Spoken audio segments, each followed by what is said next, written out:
ప్రకాశం జిల్లా రాజకీయం వేడెక్కింది. జిల్లా వ్యాప్తంగా 12 నియోజకవర్గాలున్న రాష్ట్ర ప్రజలందరి దృష్టి ఇప్పుడు పరుచూరుపైనే ఉంది. సిట్టింగ్ ఎమ్మెల్యే ఏలూరి సాంబశివరావు మరోసారి తెదేపా నుంచి పోటీ చేస్తుండగా వైకాపా అభ్యర్థిగా ముఖ్యమంత్రి చంద్రబాబు తోడల్లుడు దగ్గుబాటి వెంకటేశ్వరరావు బరిలో ఉండడంతో సర్వత్రా ఆసక్తి నెలకొంది.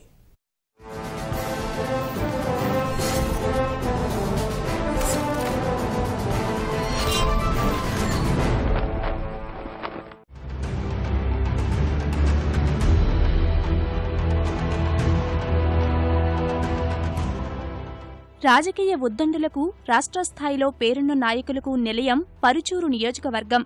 ఎన్టీఆర్ అల్లుడు దగ్గుబాటి వెంకటేశ్వరరావు, దివంగత సినీ నిర్మాత దగ్గుబాటి రామానాయుడు ఈ నియోజకవర్గానికి చెందినవారే. నియోజకవర్గంలో మొత్తం 2,19,500 మంది ఓటర్లు ఉన్నా వీరిలో తొలి నుంచి ఒక వర్గం మద్దతు దగ్గుబాటి కుటుంబానికి ఉంది. వారి అండతో కేంద్ర మాజీ మంత్రి పురంధేశ్వరి వెంకటేశ్వరరావు రాజకీయంగా ఓ వెలుగు వెలిగారు. కొన్నేళ్లుగా ప్రత్యక్ష రాజకీయాలకు దూరంగా ఉన్న వెంకటేశ్వరరావు ఇటీవలే వైకాపాలో చేరారు.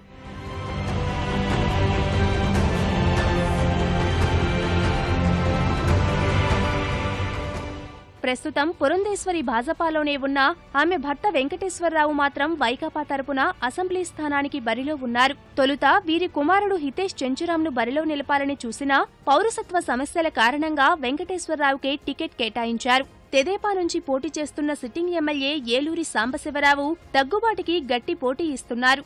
నాయకులు, ఓటర్లు స్వతంత్ర భావాలతో ఉండడం ఇరు పార్టీలకు కొంత ఇబ్బందికర పరిస్థితిగా మారే అవకాశం ఉంది. తెదేపాలో ద్వితీయ శ్రేణి నాయకత్వంలో స్వల్ప విభేదాలు ఏర్పడినప్పటికీ వాటిని పార్టీ పరిష్కరించింది. వైకాపాలోని అసంతృప్తులను బుజ్జగించే పనిలో ఉన్నారు దగ్గుబాటి వెంకటేశ్వరరావు.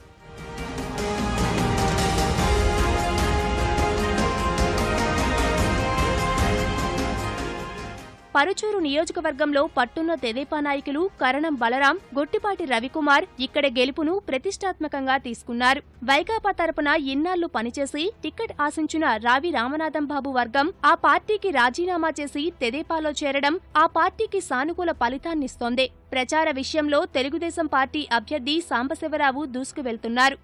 పర్చూరు నియోజకవర్గంలో తెలుగుదేశం పార్టీ ఒక అద్భుతమైన మెజారిటీతో గెలుపొందబోతుందనే దానికి మేము ప్రచారానికి వెళ్ళినప్పుడు ప్రజల దగ్గర నుంచి వస్తున్న స్పందన, ముఖ్యంగా మహిళలు కానీ, పెద్దలు, వృద్ధులు, బడుగు బలహీన వర్గాలు, దళిత ముస్లిం మైనారిటీ సోదరులు, రైతులు, రైతు కూలీలు, అన్ని వర్గాల ప్రజల దగ్గర నుంచి మద్దతు పెద్ద ఎత్తున వస్తా ఉంది. వైకాపా అభ్యర్థి వెంకటేశ్వరరావు కూడా గెలుపు పట్ల విశ్వాసంతో ఉన్నారు. ఎన్నికల్లో కనిపించే దూకుడు ఆయనలో కనిపించడం లేదనే అభిప్రాయాలు వ్యక్తం అవుతున్నాయి.